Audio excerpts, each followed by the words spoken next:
오늘 날씨가 왜 이래 아침부터 퇴근할 때까지 비가 이렇게도 많이 오다니. 창밖으로 쏟아지는 빗줄기를 보며 중얼거렸다. 하루 종일 흐린 날씨가 마음까지 눅진하게 만들어 점점 기분이 꿀꿀해졌다. 에이, 날씨 탓인지 기분도 좀 꿀꿀한데 소주나 한 잔 해야겠다. 그저 비가 내리니 자연스레 한 잔의 술을 떠올리게 된다. 퇴근길, 집에 가는 길목에서 마음속으로 결심을 했다. 오늘은 집에 가서 고독한 저녁보다는 가까운 식당에서 한잔하면서 기분을 풀어볼 생각이었다. 나의 평소 습관대로 길 건너편에 위치한 30여 평 남짓되는 작은 식당이 있었다. 평소에는 조용한 분위기였지만 오늘은 왠지 사람들의 소리가 더 크게 들릴 것 같았다. 저녁 한 끼도 때우고 소주 한잔 하면서 기분이라도 풀어야지. 식당으로 들어가니 비가 내리는 날씨에도 불구하고 내부는 의외로 사람들로 북적였다. 길게 줄을 서서 기다리는 사람들. 소란스러움 속에서 왠지 마음이 더 홀가분해졌다. 이른 저녁 시간인데도 불구하고 오늘따라 사람들의 발길이 더 끊이지 않는 느낌이었다. 그만큼 모두들 비 오는 날 집에 돌아가기 전에 한 잔의 여유를 즐기고 싶었던 걸까? 식당 안에 들어서자 조용한 분위기를 기대했던 것과는 달리 사람들이 마치 비바람을 피해 밀려든 듯 식탁마다 앉아 소주를 나누고 있었다. 점원은 발빠르게 돌아다니며 주문을 받느라 바빴고 곳곳에서 웃음소리와 술잔이 부딪히는 소리가 들려왔다. 사람들의 목소리가 따뜻하게 울려 퍼지는 가운데 나도 자리를 찾아 앉았다. 아줌마, 여기 우동하고 석쇠불고기 작은 거 하나 주세요. 소주도 한 병이요. 비 오는 날 혼자 소주를 한 잔 하려니 이게 날로 표현할 수 없는 기분이었다. 아는 사람 하나 없는 타지에서의 첫 혼술이 이렇게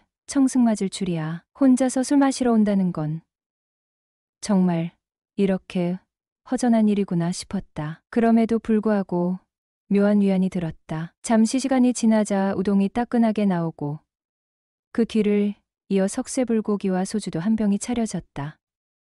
다리며 혼자 생각에 잠겼다가 얼른 숟가락을 들고 우동을 후루룩 들이켰다. 뜨거운 국물이 목을 타고 넘어가며 그만큼 시원해지기도 했지만 한편으론 다시금 혼자라는 사실이 가슴에 묵직하게 와 닿았다. 이럴 거면 대구까지 왜 왔지? 바깥을 보니 비줄기가 점점 더 거세지고 세상은 비에 쓸려가는 듯한 느낌을 주었다. 창문 너머로 쏟아지는 빗방울들이 가로등 불빛에 비춰져 마치 무수한 작은 별들이 떨어지는 듯한 착각을 불러일으켰다. 이건 또 뭔가 낭만적인데 혼자 술 마시면서 이런 감성에 빠지게 될 줄이야. 차라리 친구라도 있으면 어울려 웃으며 마실 텐데. 이렇게 홀로 앉아 있는 나 자신을 보니 웃음이 나왔다. 그럼에도 불구하고 비가 내리는 이곳에서의 한 잔은 생각보다 꽤 만족스러웠다. 혼자 마시던 소주는 어느새 반이 비었고 조금씩 기분이 나아지면서 잠시 그리운 사람들이 떠올랐다. 석쇠불고기에 젓가락질을 하던 중 어머 정태씨 라는 소리에 나는 깜짝 놀라 뒤를 돌아보았다. 그 목소리는 다름 아닌 창식이의 장모였다. 그녀는 얼굴에 붉은 기운을 띤 채로 일행들과 함께 이미 불고기와 소주를 즐기고 있었다. 안녕하세요. 오랜만에 뵙네요. 나는 자리에서 일어나며 그녀에게 인사를 건넸다. 그녀도 나를 반갑게 맞이하며 웃으며 말했다. 정태씨, 오랜만이네요. 이런 데서 보니 좋네요. 하하. 그래요? 나는 살짝 웃으며 그녀의 분위기에 맞춰 가볍게 대답했다. 혼술하러 왔나 봐요? 호호. 그녀의 말에 나는 잠시 당황했지만 그도 그럴 것이 나 혼자 술을 마시러 왔으니 그런 질문이 나올 법했다. 네. 집에 혼자 있기가 좀 따분해서요. 나는 솔직하게 답하며 그녀가 자리로 다가오자 그녀의 제안을 받았다. 그럼 정태씨, 이쪽으로 올래요? 그녀는 자리를 조금 옮기며 얘게 앉을 자리를 마련해 주었다. 일행이 한 명뿐이라 크게 부담스러운 상황은 아니었다. 여기 자주 오시나 보네요. 나는 그녀에게 물었다. 네. 저녁 해먹기 귀찮거나 소주 한 잔 생각날 때마다 오는 편이죠. 그녀는 편안한 목소리로 말했다. 다음에는 혼술하지 마시고 언제든지 나한테 연락해요. 호호호. 그때 옆에 있던 말숙이 조용히 한마디 했다. 언니, 이 아저씨 좋아하는 거 아니야? 왜 아저씨만 보면 계속 웃기만 해. 내가 언제 그랬다고 그래? 그리고 언감생심. 사위 친구랑 어떻게 그래? 창식이 장모는 민망해하며 말을 흐렸다. 말숙은 무심코 또 한마디 했다. 넌 아무것도 모르면서 가만히 있으나 해. 괜히 사람 난처하게 하지 말고. 자, 그러지 말고 우리 다 같이 짠. 말숙이 한 손을 들며 건배를 제의했다. 잠깐, 우리 뭐를 위해서 건배할까요? 내가 물었다. 우리 솔로들의 미래를 위해서. 자, 건배. 말숙은 유쾌하게 외치며 술잔을 들었다. 창식이 장모는 약간 당황한 듯한 표정을 지었다. 그녀는 과부였고 나와 말숙은 모두 이혼한 돌싱이었다. 말숙의 장난스러운 말에 창식이 장모는 잠시 멈칫하며 고개를 숙였다. 어머, 언니, 고상한 척 하더니 오늘 사위 친구 앞이라고 너무 티내는 거 아니야? 말숙이 다시 한마디를 던졌다. 자, 좋아요. 좋아. 우리 솔로들의 연애를 위해 건배. 나는 말을 받으며 분위기를 풀어갔다. 그러고는 술잔을 기울이며 함께 웃고 떠들다 보니 어느새 시간이 밤 9시를 넘어갔다. 그녀는 점점 더 술기운에 말이 꼬이고 혀가 꼬여갔다. 나도 슬슬 취기가 올라왔다. 그러던 중 말숙이 갑자기 입을 열었다. 요즘 영숙이 언니가 많이 외롭대요. 말숙의 말에 나는 잠시 굳어졌다. 이 난감하고도 부담스러운 순간을 어떻게 피할 수 있을까? 그럼 이제 나가시죠. 나는 얼른 분위기를 전환하며 식당을 나가기로 했다. 정태 씨가 집까지 데려다 주면 안 될까? 창식이 장모가 부끄러워하며 물었다. 당연히 제가 모셔다 드려야죠, 영숙 씨. 나는 자연스럽게 대답하며 그녀를 배려했다. 아니, 비가 왜 이렇게 많이 내려? 그나저나 이대로 헤어지긴 좀 아쉬운데. 영숙 씨가 나직하게 말하며 우리는 길게 이어지지 않는 대화를 나누었다. 시간이 보니 아직 10시가 채 되지 않았더라. 결국 술이 문제였다. 비가 내리는 쓸쓸한 밤. 혼자 보내기 싫은 건 나만 그런 게 아니었나 보다. 술 기운에 둘 다 기분이 묘하게 맞아떨어지며 시간이 흘렀다. 그때 천둥이 쾅쾅 울리며 건개가 하늘을 가르자 영숙 씨가 깜짝 놀라 내 팔을 움켜잡았다. 어머, 무서워요. 그녀의 목소리가 떨리며 눈빛도 흔들리기 시작했다. 나는 웃으며 괜찮아요.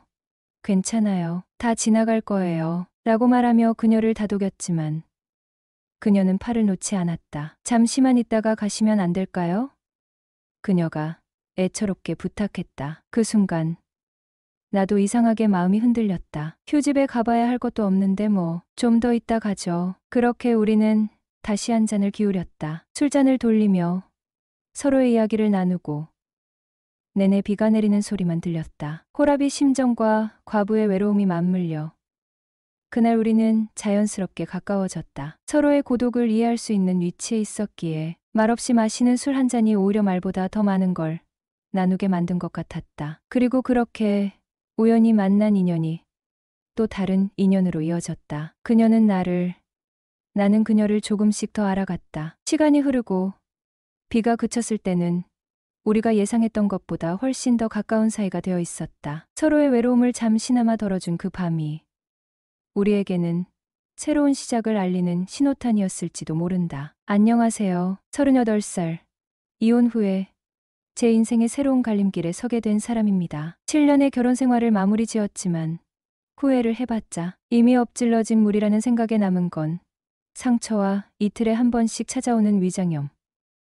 그리고 불어난 빚뿐입니다. 2년간의 연애 끝에 결혼을 했기에 아내와 함께한 시간은 총 9년인데 그 시간이 참으로 알 수 없는 것들이 많더군요. 기억에 남는 일 중 하나는 아내가 3년 전쯤 커피숍을 한다고 했을 때입니다. 장사란 쉽게 하는 일이 아니라고 극구 말렸지만 장모님은 샷다맨 될 수도 있잖아 하시며 설득했고 처가에서도 도움을 준다며 아내의 사업을 밀어줬죠. 결국 아내는 아파트 담보대출까지 받아 커피숍을 열었고 시작은 좋았지만 사업이 잘 되지 않아 건물이 경매에 넘어갔습니다. 아내가 그 일을 하면서 많이 힘들어했고 저는 그저 위로하며 그녀를 지지했죠. 그런데 장모님은 빌려준 돈을 갚으라고 하셨고 아내는 그 돈을 처제 결혼 자금으로 사용했습니다. 그렇게 일이 계속 꼬였고 저는 그녀를 위해 테니스를 배우자고 제안했습니다. 아내가 혼자 가기 힘들까봐 저도 함께 하다가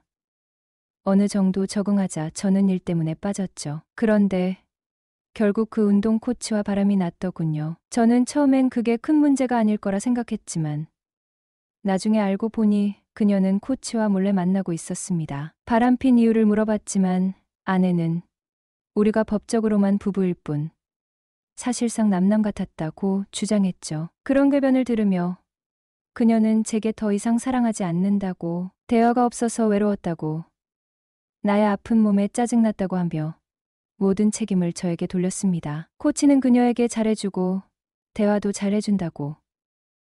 그런 이야기를 들으면서 저는 참을 수 없었습니다. 결국 저는 협의 이혼을 하기로 결심했고 대구로 이사를 가게 되었습니다. 집을 구하던 중 친구 창식의 소개로 4층 건물 다가구 주택에 전세로 이사하게 되었고 그 건물주는 바로 창식의 장모였습니다. 그녀는 50대 초반에 남편이 사고로 돌아가신 후 혼자 살고 있는 자수성가한 여성으로 유통업에 뛰어들어 두 채의 건물을 소유한 부유한 여성이었습니다. 그녀는 매일 헬스클럽과 사우나에서 시간을 보내며 외로움을 달래고 있었고 저는 그런 그녀와 수시로 연락을 주고받으며 가끔 저녁을 함께하게 되었습니다. 그런데 얼마 뒤 창식 장모가 저에게 톡으로 연락을 했습니다. 요즘 통 볼 수가 없네.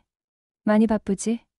관리비가 아직 안 들어왔어. 아, 네 깜빡했네요. 이체할까요? 아니면 현금으로 드릴까요? 그럼 잠깐 올라와. 간만에 차라도 한잔하게. 그래서 저는 그녀의 집으로 갔고 거기서 동생 말숙이와 함께 조개구이를 먹으며 술을 마셨습니다. 그날은 정말 오랜만에 셋이서 허심탄회하게 대화하며 과음을 하게 되었고 그 뒤로 저는 예상치 못한 일이 벌어졌습니다. 그날 밤 눈을 떠보니 제 방도 아니고 제가 아는 사람의 방도 아니었습니다. 그 옆에서 코골며 자고 있던 창식 장모. 그렇게 일이 벌어졌죠. 이후 그녀와 관계는